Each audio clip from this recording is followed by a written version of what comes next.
ঘুম আল্লাহ রাব্বুল আলামিনের একটা বড় নিয়ামত।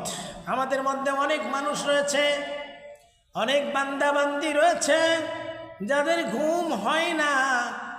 ট্যাবলেট খেয়েও, ঘুমের ট্যাবলেট খেয়েও যাদের ঘুম আসে না, ঘুমও হয় না, তারা ঘুমানোর আগে এই দোয়াটি বারবার তেলাওয়াত করুন, বারবার পড়ুন, অবশ্যই আপনার ঘুম এসে যাবে। কারণ ঘুম আল্লাহ রব্বুল আলামিনের একটা বড় নিয়ামত। আল্লাহ পাক শিখিয়ে দিয়েছেন, বান্দা তুমি ঘুম আসার পূর্বে এইভাবে আমার কাছে দোয়া করো, আল্লাহুম্মা বিইসমিকা আমুতু ওয়া আহয়া। এইভাবে যদি আপনি বান্দা আল্লাহর কাছে দোয়া করতে পারেন, অবশ্যই আপনার ঘুম এসে যাবে।